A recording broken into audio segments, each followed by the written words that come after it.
Hello everyone! Good day po! Once again, nandito po ako ngayon sa Antipolo City. Ayan. Ngayon, itong house na po na binivideo ko na to is for sale po siya. It's a brand new house in lot. Dito po sa may Maya Alta, sa may Antipolo, Rizal. So, ang house features nito guys, bago natin siya pasukin, is ang kanyang lot area po. Is 132 square meter. And then the floor area is 103 square meter. And meron siyang 4 bedrooms. Meron siyang 3 toilet and bath. And then meron siyang 2 car garage. Ayan. So ito guys is single detached house po siya. And actually bago ko to binideo, pinasok ko na siya. And nakita ko na napakaganda, napaka-organize po ng loob po ng house. So, ayoko ako lang yung makakita. Gusto ko rin siyang i-share sa inyo and baka maging interested din po kayo. So, this house guys is 11.5 million po. So, pwede natin siyang i-loan sa bank and meron naman po tayo mga accredited banks na pwede po natin pag-applyan ng loan sakali. Ayan, so ito po guys is ano siya, build-in sale house in lot po. Kaya ano siya, hindi po developer or company ang may-ari. So direct po tayo dito sa mismong may-ari nung house and lot na to. Kasi ang business nila is build-in sale po. So let's go guys para makita po natin yung loob ng house. So ito pagpasok po natin is meron siyang 2 car garage. Ayan. So ito hindi pa siya, actually ang lapad kahit dalawang SUV po yung i-park natin dito. Kasyang-kasya po siya. Kasi malawak, napaka-spacious po ng ating parking. At the same time, alam niyo po ba, ang kinaganda po dito is yung house natin is mataas siya. So, kumbaga, high ceiling. Kaya, ayan, napakataas.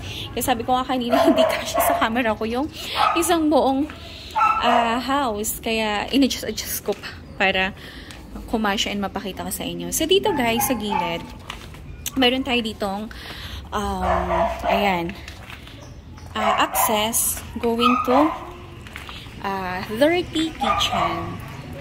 Ayan siya guys. Ayan. So kung gusto nating dito magluto sa labas, pwedeng-pwede para yung amoy ng mga niluluto natin ay hindi po makaka-distract kapag meron tayong visitors dun sa loob. Ayan, so ito may maliit na space. Ayan, so tinanim-taniman nung siguro gumagawa ng house dito ng mga constructions po. Construction worker. So ngayon, papasok na po tayo para mapakita ko sa inyo yung house. Actually guys, hindi pa to 100% finish, parang ano pa lang to.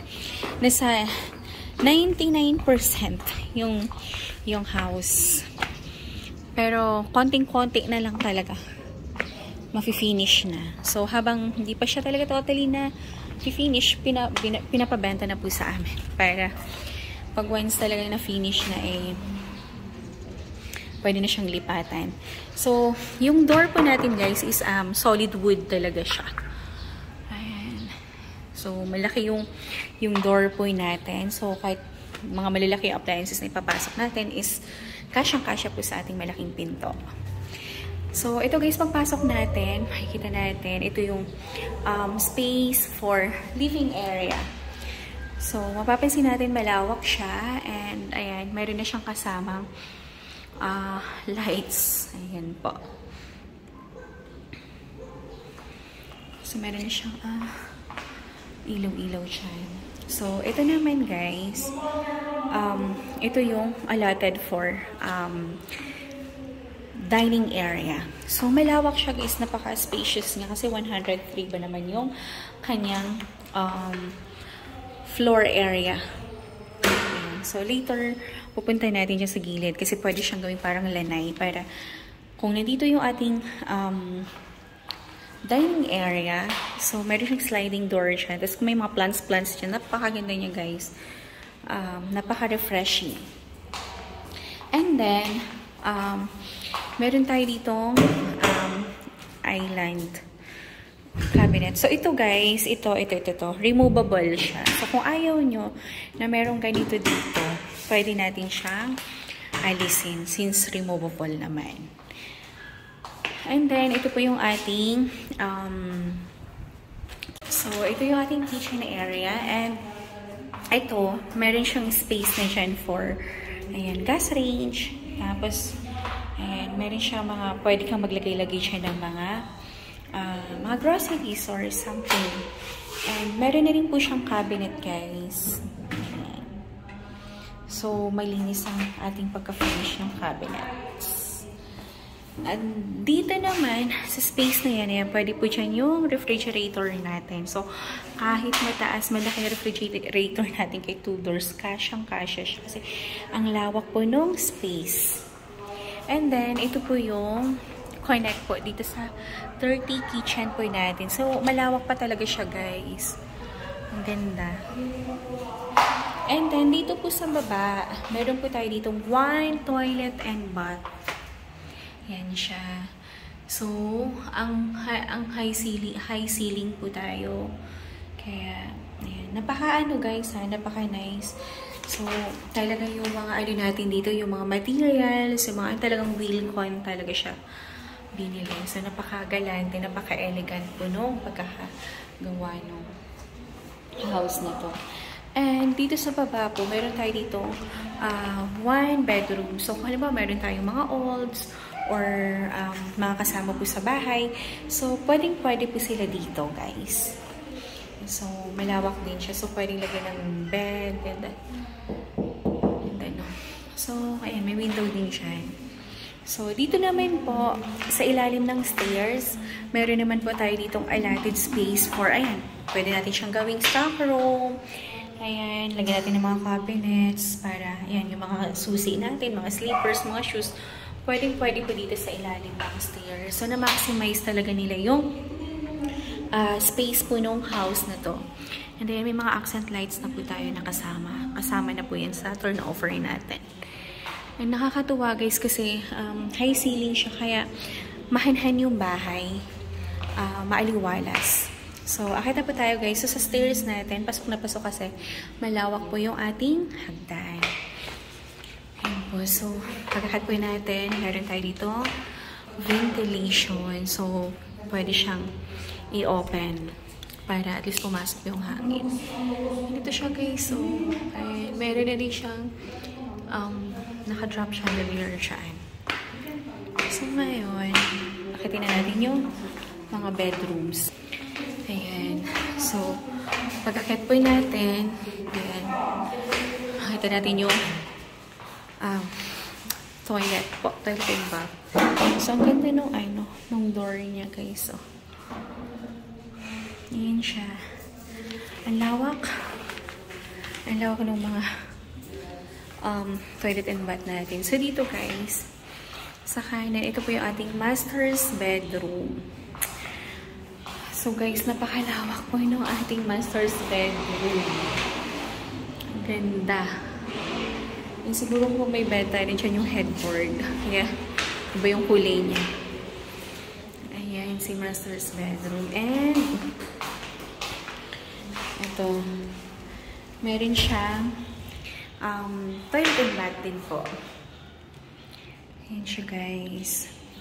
Hindi tong area na to, so indented siya for, ayan, kung gusto niyo siyang i-convert ng walk-in closet. Ayan, so pwede malawak siya, mahaba, malapad yung area. So pwede siya na walk-in closet, guys. Ang lawak, ang laki nitong master's bedroom, ah. Ang ganda. Tapos dito, si master's bedroom, connect siya sa balcony na napakalawak din. So, ito siya, guys. Ang laki. So, pwede ka maglagay dito ng coffee table, ayan, umbrella, tas relax ka lang. Pag gusto mag-relax ng hapon. Tas, ito po yung community, guys. Ito yung view niya. So, napakaganda po ng community. Ayan, tahimik. At the same time po, ayan, parang walang kapitbahay kasi nasa loob sila ng kanilang mga kabahayan. So, pag ganitong ambience, nakaka-refresh Nakaka-relax. At saka guys, tingnan nyo, ang hangin po dito. May lamig siya. Kasi, mapapansin natin, ayan, yung mga harapan po natin is mga malalaking puno. Ayan, mga santol, mangga, ayan. Kaya, may lamig po dito sa area na to. So, napakaganda po yung community.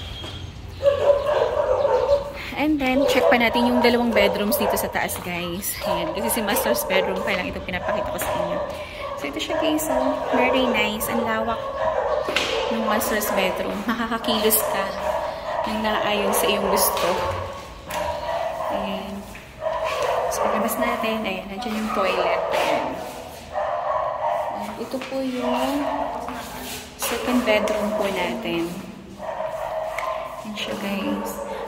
Yung mga bawat bedroom natin, ang lalaki yan. Ang lalawak po niya. Sobra. Ayan. So, ito si master's bedroom. And, ayan yung door. Andito po yung view niya dito sa likod. So, pwede ka pang mag-extend dyan if ever gusto mo lang. Kasi, since malawak talaga yung space nitong house na to. Grabe na maximize nila lang ganito kaganda yung house. Ayan. Tapos, ito po yung pangatlong bedroom naman. So, malawak din siya. Malalaki po yung rooms na ito, kaya nakakatuwa. So, kung naghahanap kayo ng house and lot na talagang, ayan, nakita nyo to na perfect sa inyo, mag-inquire na po kayo, guys, para masend ko po sa inyo yung details po nitong house na to. So, text or call nyo lang ako, guys, sa aking cellphone number, 0917-123-9341. Yan din po yung aking Viber account. So, guys, nag-iisang house lang to, Nag-iisang house and lot lang to na pinapabenta sa akin. And sobrang ganda niya dito sa may Maya Alta. Napakalapit lang po nito sa may gate po ni Maya Alta. Kaya, grab nyo na po ito. And kung gusto nyo pong magpa-schedule ng site viewing, ayan, ready po akong i-assist kayo anytime. So, yun siya. I-video ko rin siya pababa. Napakaganda, guys. Pag nabili ito, nakuha ito, wala nang repeat, wala nang pangalawang house na ganito. Ito lang talaga. So, grab nyo na po ito. And kung meron kayong questions or inquiry, text or call na po kayo. Ayan, para mabigay ko po sa inyo yung exact details and iba pang mga detalye. Yung mga iba pang detalye ng house po na ito. So, once again, this house po is 11.5 million pesos. Then, pwede siyang i-loan sa bank, 20% ang down payment. Then, the remaining balance po is, ayun, pwede siyang i-pay po natin sa bangko. And guys, sobrang nice. Ganda niya. Sulit ka na dito. Ayan. Sa 11.5 mo, sulit ka na. So, thank you so much everyone, guys. Have a nice day po and God bless. And mag-message na po kayo para maibigay ko po sa inyo yung exact details po ng house and lot po na ito. Once again, thank you and have a nice day. God bless po.